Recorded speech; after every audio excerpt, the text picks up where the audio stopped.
Ari, this is a one-shot. Master of Kung Fu. Starring a terrible cover. Well, maybe it is a good cover. The problem is you cannot really see much of it because it is dark and muddy. You would think since the entire thing, the comic, is presented in black and white, they would try to squeeze colour onto the cover, but they went the opposite way.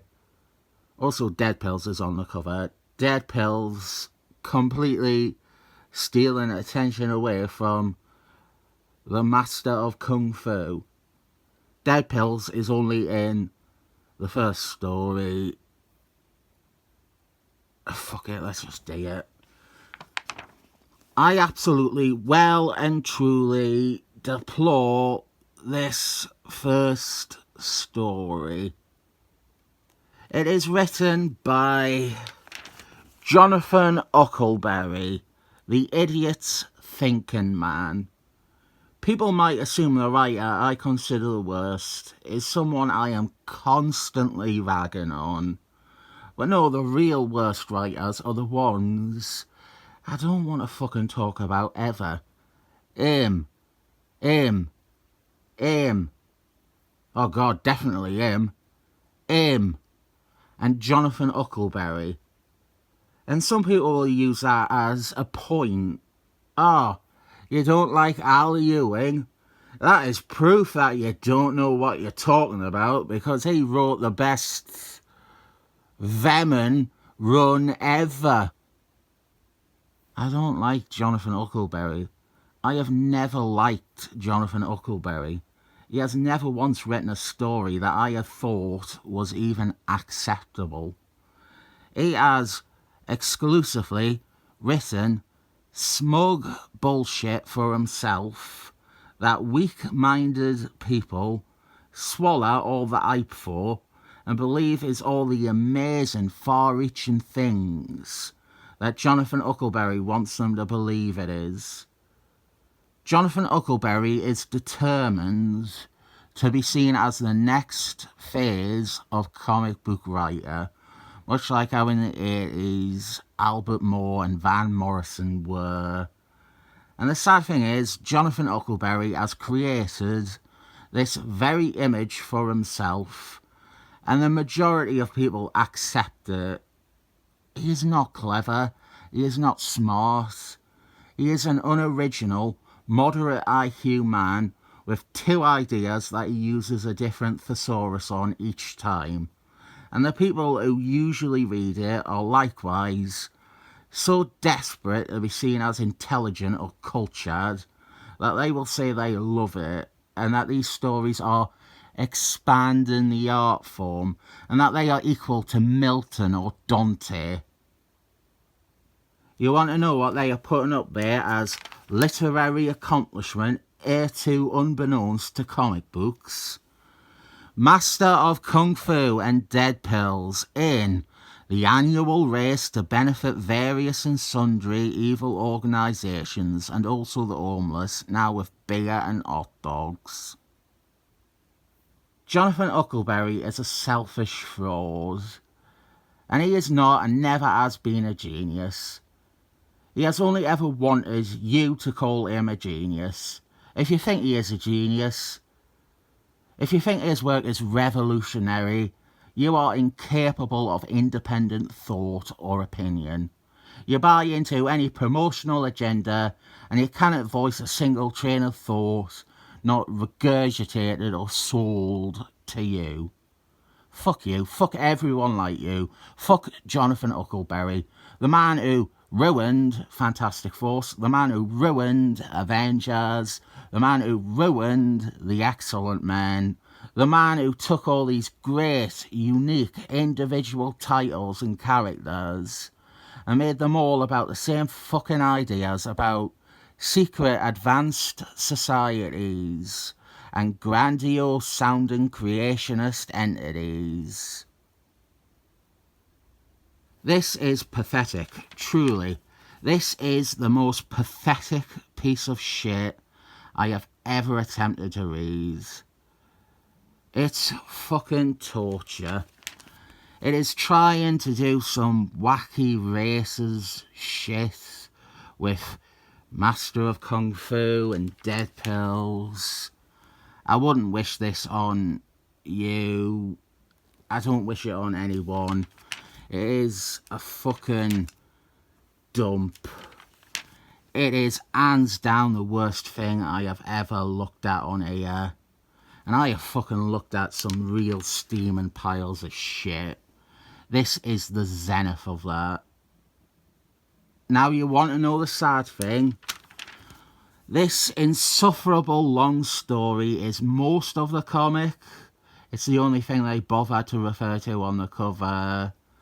And we have, after that, 3 more stories. Backup stories, as it were. Backup stories by legitimately talented people.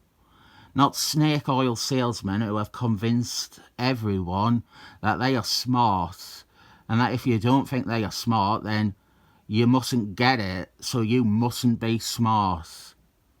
Our first actual story, this here, it has art by Cup Smith from New Invaders, and it is presented in, I want to say Chinese. Don't shoot me, government of China, if it is another language. It has got English subtitles at the bottom. And this is a neat little story. We have the son of a famous hard enemy of the title star coming seeking revenge. Death Dealer. I can't profess to know much about this character, or Master of Kung Fu's Rogues Gallery. I know Debt Dealer was an early one, and a major one, but yeah, I can't explain much beyond Debt Dealer was an hard enemy in the Master of Kung Fu title. Ordinarily, I refer to the Master of Kung Fu character as Bruce Lee, because it is basically what he was ripping off. But much like how Marvel, hysterically, go out of their way to avoid ever naming Fu Manchu in this, I have gone out of my way to avoid naming Master of Kung Fu yet in this one, because I don't want my sincere and intense resentment of Jonathan Huckleberry to be drowned out or discredited by small-brained delusionists saying that I am racist. The character was a blatant cash-in on Bruce Lee. That is my fucking point. I apologise. I do apologise if you take it as racist. That's your own stupid fault for refusing to pay attention to context, or that I call everything by the wrong name. This story, this is good though. It wasn't until halfway in that I really started going with it. Well, yeah, this is a good one-off story. I liked that it tied itself to Debt Dealer, and I actually found the end, the resolution, very satisfying. Much better than Jonathan Huckleberry writing in the third person completely interchangeable big word philosophy for babies. And then, our third story is fucking amazing. First up, this is written by Charlie Ray Huston. I've spoke a lot about him before. Rather than drag this video out, this story is about Midwife, another hard Master of Kung Fu character, who returned in the 90s in Silver Surfer of all places. And I reviewed that issue and explained this character in that video. Now, this story, which features art very reminiscent of the hard Marvel magazine style art, does the exact obvious thing that needs doing with the Midwife character. After Midwife was resurrected in Silver Surfer, Then it becomes obvious that the next thing to do with the character is to have him return to Earth and reunite him with Bruce Lee. And it took Marvel shy of 20 years to get around to it, but Charlie Ray Huston found a bit of continuity, a loose end if you will, and thought that it was deserving of a story. And it is great to see this. It is very pleasing when a writer catches the thing that is clear to a reader, but for whatever reason, other writers and editors have overlooked. I don't want to talk about Charlie Ray Huston too much, but his use of and appropriation of continuity has always been perfect. In Moon Man, he had a run on Moon Man that I really like, but, well, we'll come to that later. On Moon Man, he will write stories that tie together forgotten about Chuck Dickens characters with references to better forgotten Brett Kavanaugh issues. This is a writer.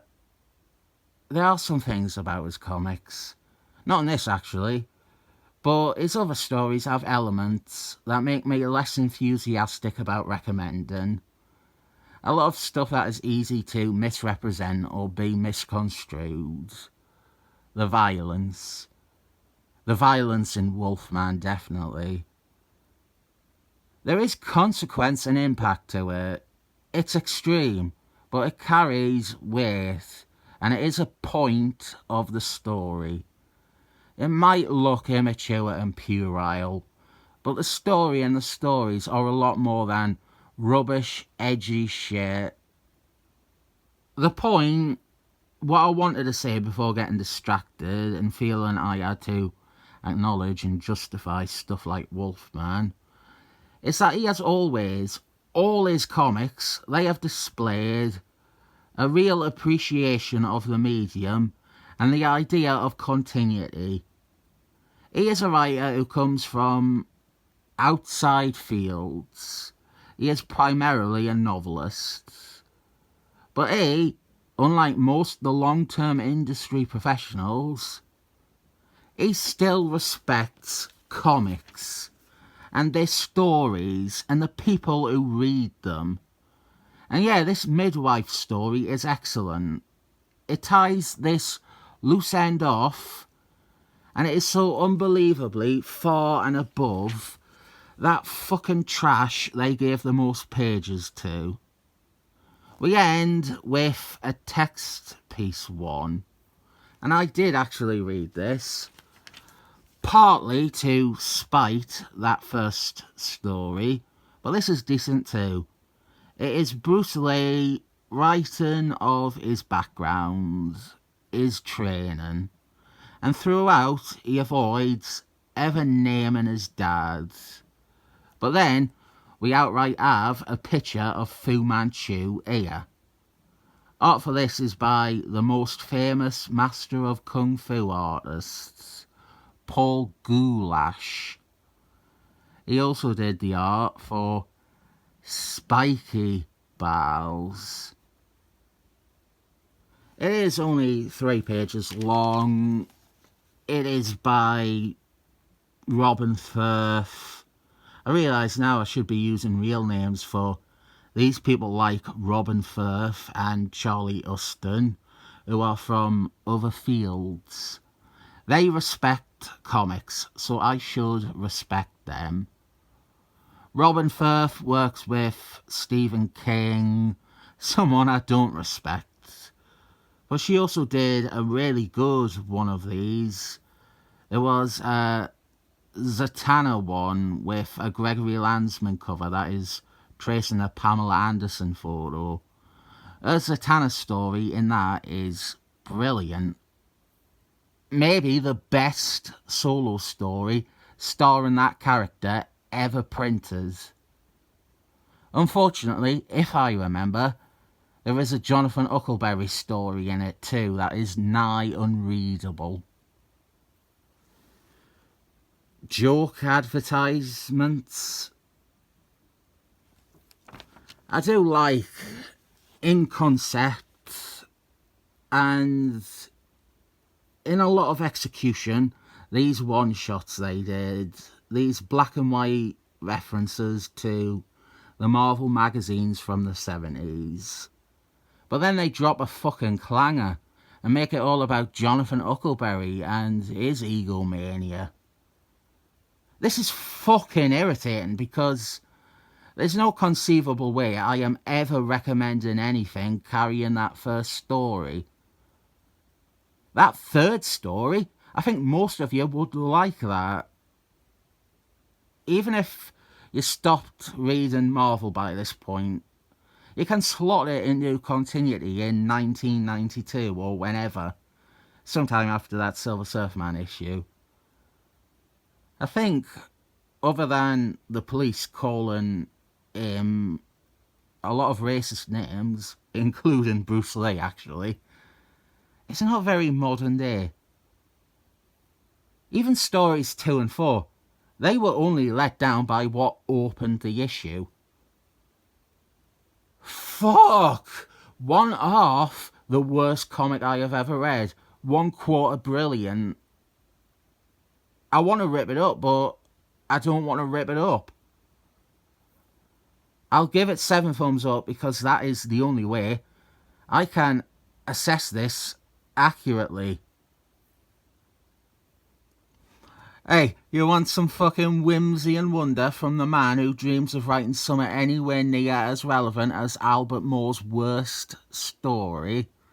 We have these hilarious groups of villains, like the Black Hitlers from Pittsburgh, or the cat-themed cross-dressing wrestlers.